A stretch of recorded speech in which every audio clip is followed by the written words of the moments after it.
Okay, so a new week, so a new video. Not much has happened yet this week. Let's quickly first zoom out on Bitcoin. We broke down like I expected last week when we swept our range low right here, or our weekly low right here. Then we said that according to statistics, it would be likely to see the weekly high hold, which was this high, and that it was very likely to see continued downside for the rest of the week. So what happened afterwards is that we got that bounce into supply right here, and that price then made a new weekly low, after which more downside was likely, and that is what we actually have seen. So statistics once again proved to be pretty accurate. And right now we are in my zone of interest where I wanted to look for potential plays, which is in the middle. Here we have some demand right below us. We tapped into the higher time frame demand, but still have left some below. And then above us we have some supply created, also with an imbalance above it. So based on Bitcoin, I'm still waiting for some more price action. As I shared in the update this morning, I would like to see either weakness when we retest this supply and then look for potential shorts. For longs, I'm interested in potential longs if we tap into this range low and then look for longs. It depends a bit on what will happen first. If we first go up, then I'm more interested in shorts. If we first go down, then I'm more interested in longs. But yeah, overall it's the start of the new month, and oftentimes the high or the low of the month gets put in the first 12 days or like 14 days.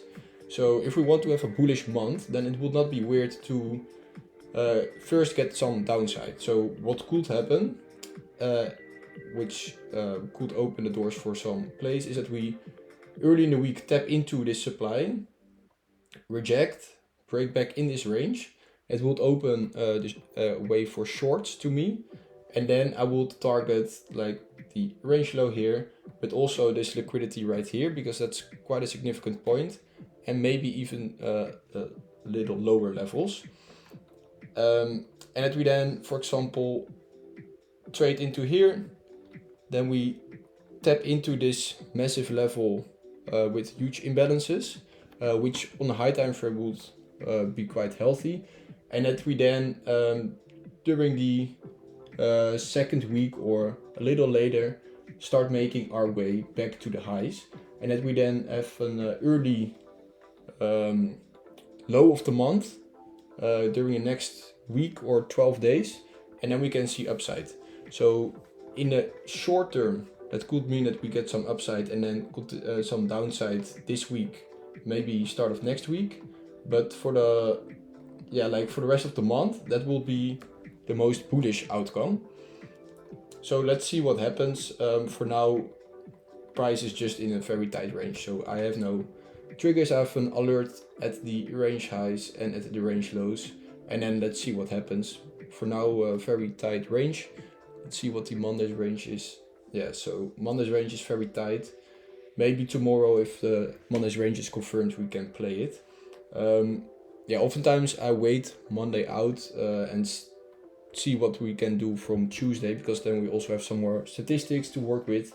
And yeah, Monday is often a bit manipulative, so let's see what we get to work with. Then quickly looking at USDT, I mentioned this range multiple times by now, where we have we had this range, then we deviated the range highs. If you deviate the range high or the range low, then you often move to the other side of the range, which happened. We took the range low. Here we deviated the price again, had a local accumulation, pushed back in the range, retested the range low, and bounced. Very clean range price action. Right now, I don't know what happened there. Right now, price is, we broke above the highs. Let's move it a bit there. And to me, this is looking pretty strong. So, like, yeah, how do you want to call it? A new range formation or like a little bull flag. The name doesn't matter. But to me, this is looking quite strong. So, a move towards this supply zone would not surprise me.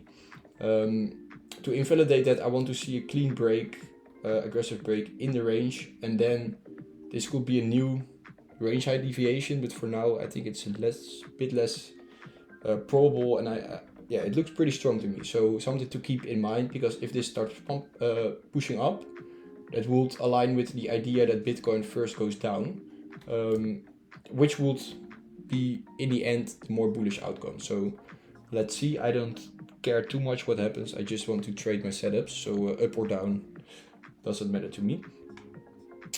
Quickly looking, BTC dominance tapped finally into this strong supply zone, and right now we see a reaction lower. However, price is still very strong, so nothing to celebrate yet. However, it's showing first signs of weakness on this move down on Monday, and that's also where ETH is showing some strength. However, nothing too special yet. I marked out these liquidity levels earlier today below us. That's obvious liquidity to take with these triple highs that are stacked up a bit higher from each other. So yeah, always price loss to take that out, but it's ETH. So ETH trades a little bit differently, and I wouldn't be surprised if we leave it behind, push up a bit and then go down. We have here a really clean liquidity trail, so easy liquidity, which means that if we start to hit like the first stop losses here, then we will make a quick move into the supply. That's where I will look for potential weakness for potential shorts.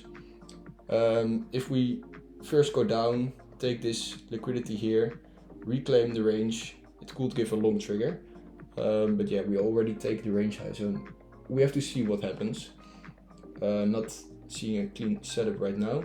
Statistics are looking a bit more bullish on ETH, so we have to see if ETH actually starts pushing, and Bitcoin can also hold as well, and we see the dominance break lower from here, then altcoins can give some nice moves. So quickly zooming out, here we have S, which is Phantom, the rebranded Phantom.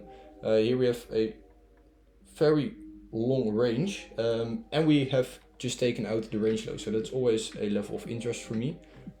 We came here after having a distribution at the highs here and a redistribution breaking lower. Right now we took out the range lows.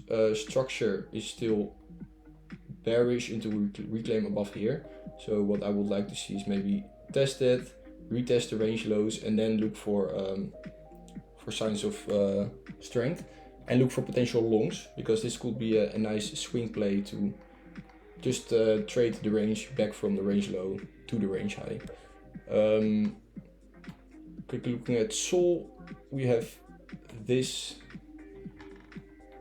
chart. We are reaching this consolidation area from where we started to push up, so I'm interested in long setups from here, potential long setups. We have this local range. You could see it a bit like a potential PO3. So I'm interested in potential longs if we tap into this level. I think it would be nice to tap into that level to take that liquidity and tap into this demand. Then if we get a local range reclaim, it can give the long trigger with the potential Model 1 accumulation. And then I would look to ride this for a little take profit here, and then potentially higher, because this is also, yeah, if we reclaim the range, then this could quite quickly reclaim important levels. So that's what I'm on the short term looking for. A bit conflicting ideas with BTC, that I would not be surprised to see some lower levels, but ETH looks a bit better. But yeah, we have to see. I will share a new video tomorrow when we have some more stats to work with. Right now this is just my pure technical analysis, and then from Tuesday on I start to incorporate some more some statistical data into it. But for now it's just a waiting game for me. There's no hurry, we are right in the middle, and yeah, the only thing that matters is that you have your setups. So I'm just waiting for that. Just wanted to quickly share this view, and then I'll speak to you guys again tomorrow. Cheers.